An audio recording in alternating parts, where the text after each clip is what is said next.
नमस्कार दोस्तों, आज मैं आपको सुनाऊंगा कोयले का टुकड़ा, एक प्रेरक कहानी। अमित एक मध्यम वर्गीय परिवार का लड़का था।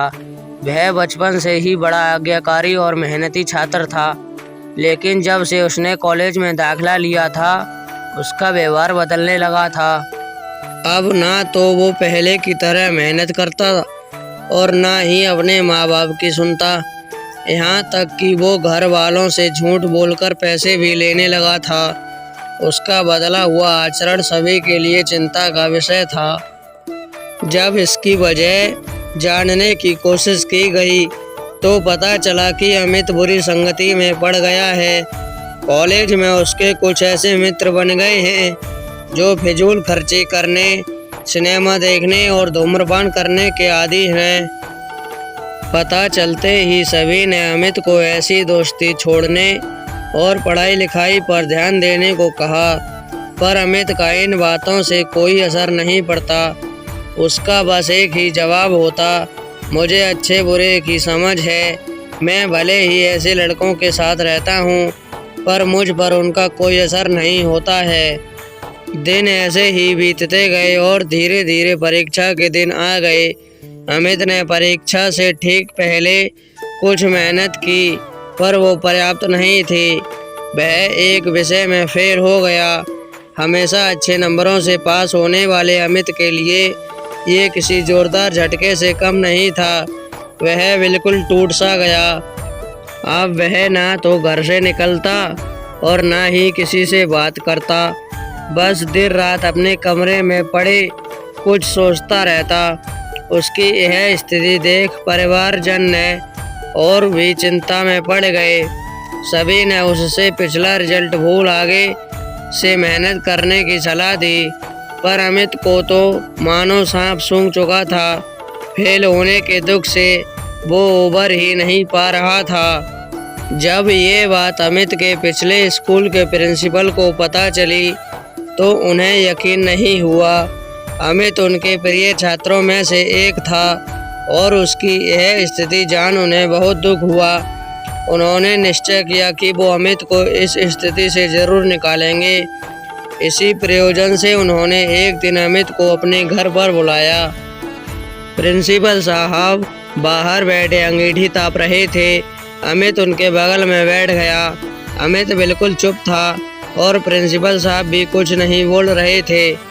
10-15 मिनट ऐसे ही बीत गए, पर किसी ने एक शब्द नहीं कहा। फिर अचानक प्रिंसिपल साहब उठे और चिमटे से कोयले का एक धधकते टुकड़े को निकाल मिट्टी में डाल दिया। वह टुकड़ा कुछ देर तो गर्मी देता रहा, पर अंत में ठंडा पड़ बुझ गया।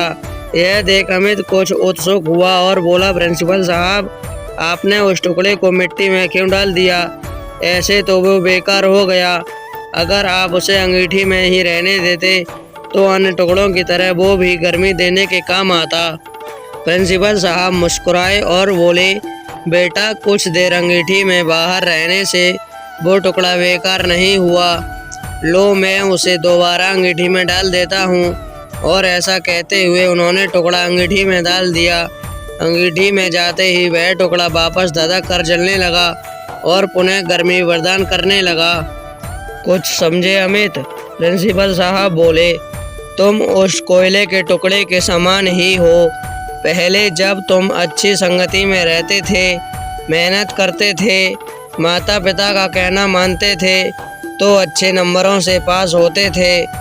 पर जैसा वो टुकड़ा कुछ देर के लिए मिट्टी में चला गया और बुझ गया, उसी तरह तुम भी गलत संगति में पड़ गए और परिणाम स्वरूप फेल हो गए।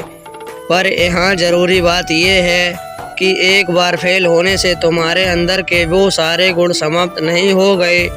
जैसे कोयले का वो टुकड़ा कुछ देर मिट्टी में पड़े होने के बावजूद बेकार नहीं हुआ और अंगीठी में वापस डालने पर धधक कर जल उठा, ठीक उसी तरह तुम भी वापस अच्छी संगति में जाकर मेहनत कर कर एक बार फिर मेधावी छात्रों की श्रेणी में आ सकते हो।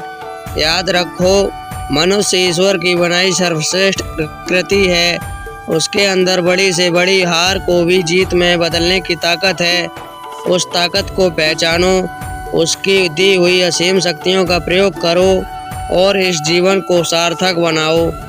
अब अमित समझ चुका था कि उसे क्या करना है। वह चुपचाप उठा, प्रिंसिपल साहब के चरण स्पर्श किए और निकल पड़ा अपना भविष्य बनाने। दोस्तों, यह कहानी आपको कैसी लगी मुझे कमेंट करके ज़रूर बताना। अगर अच्छी लगी हो तो वीडियो को लाइक करके चैनल को कर देना सब्सक्राइब और बेल आइकन दबा लेना, ताकि मेरी आने वाली वीडियो का नोटिफिकेशन आप तक सबसे पहले पहुंच सके। धन्यवाद।